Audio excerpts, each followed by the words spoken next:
Hello, and welcome to today's episode. If you've already heard the introduction before, then just skip ahead about 4 minutes. Otherwise, the Bible is referred to as the living Word of God. It isn't a book that is meant simply to be read. It is a perspective-altering substance that is meant to be ingested and absorbed into you. And when it becomes a part of you, it changes you. And that is exactly what it is meant to do. A psalm is a spiritual song based on real-life experiences that reveal a profound foundational insight that is then expressed in the form of music, which is usually played on a harp. This is my own paraphrase of the Psalms. Now, there is an important difference between a paraphrase and a translation, and it is important to understand what that difference is. A translation takes a text word by word, and it finds the most accurate word in another language to convey the meaning of that original word. But sometimes getting the details right can come at the expense of the big picture. For example, the literal translation for a butt dial and the literal translation for a booty call could end up being exactly the same if they were both translated very literally into another language. But we all know that those are two very different ideas. A paraphrase, on the other hand, is attempting to capture the spirit of the idea that is being expressed. But both approaches come with their own disadvantages. Sometimes, the most literal translation for each word, while technically accurate, loses something in its translation. For example, if you were to translate the phrase, "cat got your tongue," into another language, it would make no sense to them. Why would a cat grab your tongue? What are you even talking about? In order to convey the original idea, you would have to find out which saying is used in that other language to express the same concept, but it might not involve a cat, or even any animal at all, and so the literal translation would not be a very accurate one. But in a case like the one that I just described, the idea is more important than sticking to a very literal translation that loses all of its intended meaning.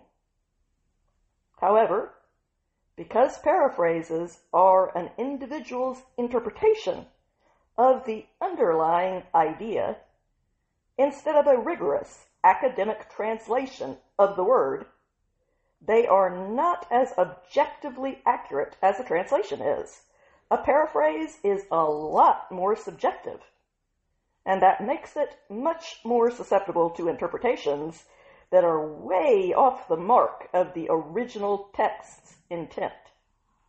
The focus of a translation is on detailed accuracy, and sometimes the broader picture is not conveyed very clearly as a result.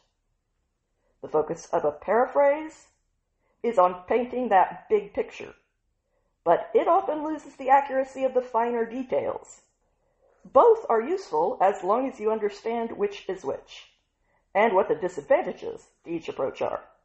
And that is why I recommend using both an accurate translation, like the New American Standard, and a responsible paraphrase. Psalm 58. For the music director, a record of the thoughts of David set to "Do Not Destroy." All of you rulers who think that you are gods, do your decrees truly produce elevated virtue, despite being completely devoid of direct justice? Does the way that you judge the people who are under your care end up producing outcomes that are worthy and moral? No. Because the aims of your heart have been corrupted, you only create more wrongs instead of righting them. with your self-centered injustice. You multiply and spread the violent consequences of your hands all across the land. And results like these are not a shock.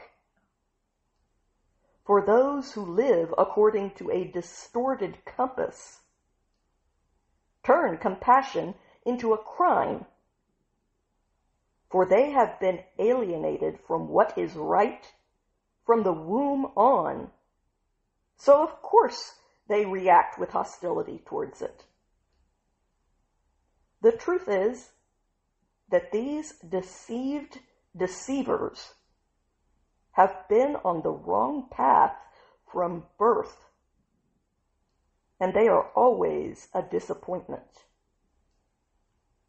The poison of their forked tongue is like the deadly venom of a mesmerizing snake, but they cannot be tamed, for they are like a deaf cobra that has already plugged its ears so that it does not even risk hearing the soothing voice of the charmer. That way, it can continue to ignore his calming spell of tranquility, no matter how skillfully he casts it. They reject all gentle persuasions, Divine Creator. So shatter their teeth in their mouths and rip out the fangs of these young lions, Most High. Now, may they simply vanish into the ether like water that drains away. Every time that they try to shoot their bow at someone, may they discover that the tips of their arrows have been cut off, and their blunt shafts are crumbling uselessly in their hands. May they be like a slug that secretes the slime of its own existence with every move it makes, until it has completely dissolved and there is nothing more left of it. Let every one of them perish and disappear in the exact same way. Like a stillborn baby that a woman delivers too soon, may they never even catch a glimpse of the wondrous light of the sun. Similarly, their fate will arrive far more swiftly than they can possibly comprehend. Before your pans even have time to feel the heat of the burning thorns in your cook fire, may he send a whirlwind to blow everything away, treating both the green thorns that are still alive and the dry ones that are dead and already on fire alike. Everyone who is serious in their upward aim will rejoice when they see this vengeance enacted. In fact, they will go so far as to wash their feet in the blood of the guilty, because justice causes people to realize there really is a reward that is produced by the fruits of exemplary virtue. And there is, after all, a righteous and a just God who actively judges in this world. I pray that whatever voice God might choose to give me in this world, he would also give me the words that I should use it for. These words have meaning for me, and if they had some meaning for you as well, then I am truly grateful that we have both been given a gift from above, and from each other. Have a good day out there, my friends.